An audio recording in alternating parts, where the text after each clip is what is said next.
Hey guys, Hayden here with a quick tutorial on navigating your DAW, which stands for Digital Audio Workstation. A lot of people refer to this as a DAW.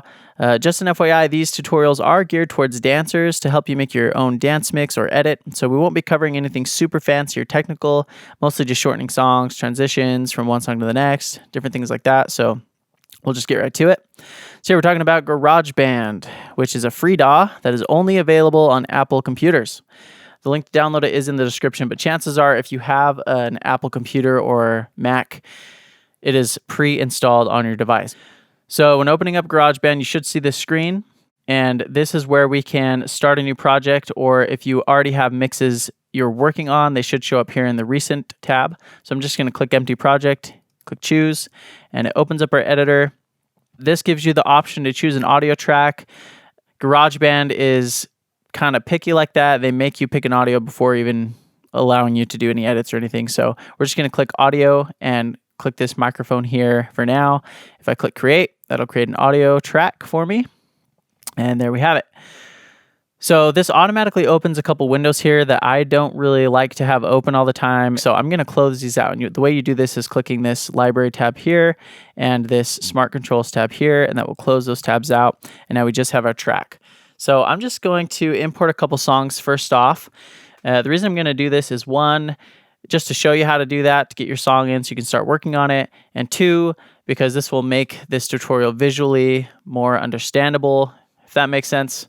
So the first way we can do that is simply by going to our location where the songs are in our Finder window here, and I can just drag and drop a song file right onto that audio track, or I can drop it onto a new one here and it'll just create a new one just like that. The second way I can do this is by right-clicking on an audio track I already have in my editor and clicking Add Audio File. And that will pull up a Finder window, and same thing, I can select the song that I want to import. In this case, I'll do my song number 2, click Open, and now I have 2 songs in my editor. So that is how we import songs. Pretty easy.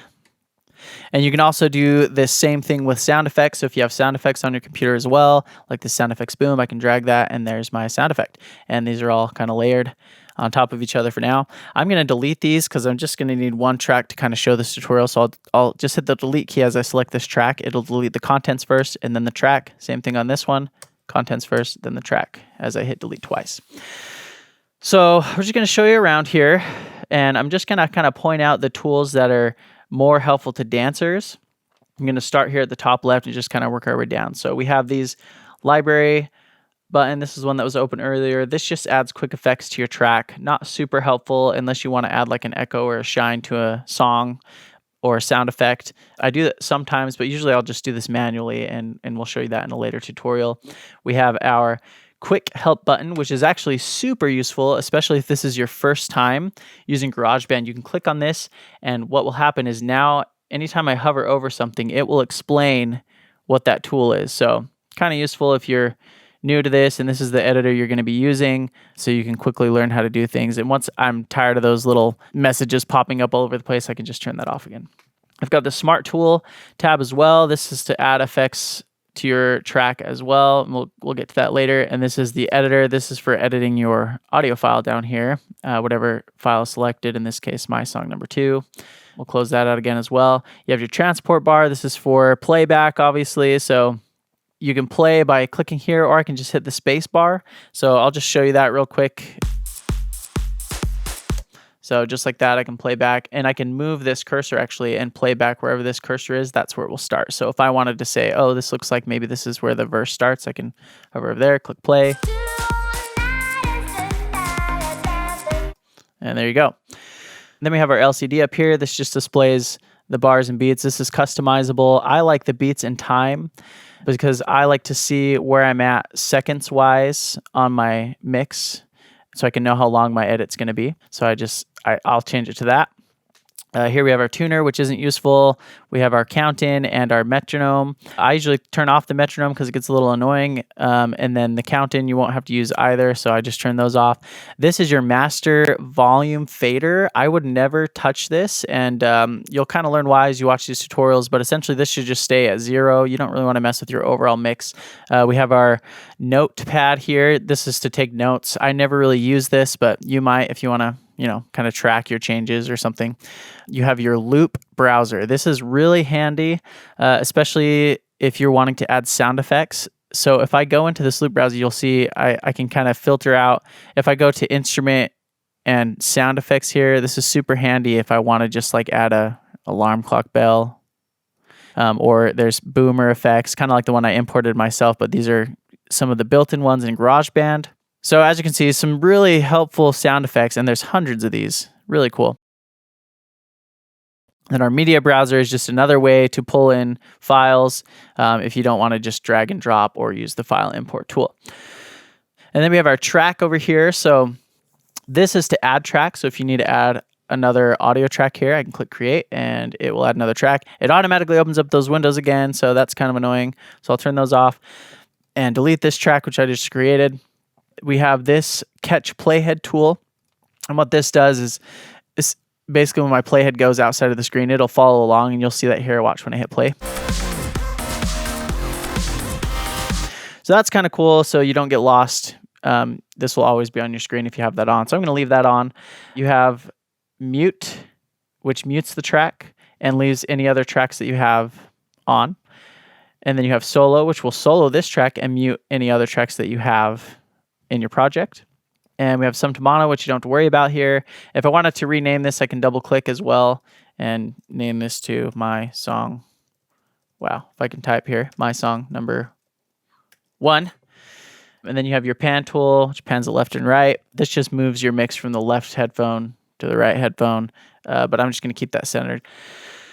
So we have our ruler up here. This is for navigating as well as creating a loop. If I wanted to loop a certain section, I could do that and then just click on it to make it go away. And on our track here, we can shorten a song. So I'm going to, actually, let me show you the zoom here. I can zoom in and out on my track just like this. And if I zoom out like this, I can quickly shorten a song by clicking here on the bottom right of this track and pulling it forward. This will shorten it. And I can do that on this side as well. If I wanted to make edits to the middle of my mix here, this is a tool that isn't as obvious, but the way that I can do this is by right-clicking wherever my playhead is. It's called the playhead. If I right-click here, I can do split at playhead or Command T if that's easier. So if I click there, it'll split the song. And then again, now I have 2 audio files and I could do that. Same thing, shorten them, lengthen them, whatever I need to do. I can also restore the old song from before. So it can get a little confusing if you get too crazy with your edits. I'm going to undo everything and come back to our full song here. Another critical tool that isn't as obvious is our automation. So this is how you'd fade in or out of a song, which is really useful when making edits or mixes.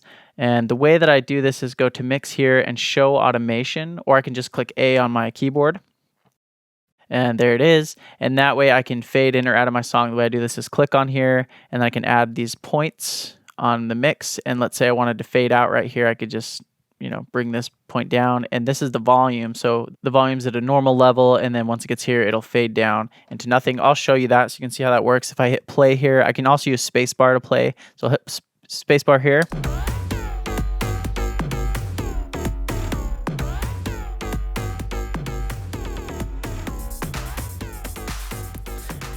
And as you can see, that will slowly fade into nothing.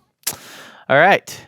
So just to recap, the most useful tools you will probably use for mixing and editing dance music are the quick help button, which is a great way to quickly learn GarageBand. You've got your transport bar, super helpful. The loop browser over here, which you can add sound effects really easily.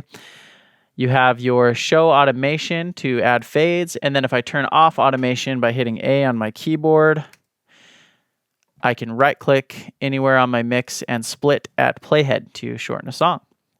So hopefully this video was helpful. If so, please give the video a like and subscribe to our channel. If you have any questions about making mixes or edits for dance, you can contact me directly or head over to dancecuts.com/contact. And just for those curious, here is Dance Cuts, our music editor made for dancers. It has the critical tools we discussed needing earlier, but they're hopefully much easier to access, use, and learn, as Dance Cuts was created for dancers. It is free, so be sure to check that out. You can do that by heading over to dancecuts.com and navigating to the downloads page. We also have loads of tutorials to help you quickly learn Dance Cuts, with more tutorials being made regularly, so be on the lookout for those, and we will see you in the next one.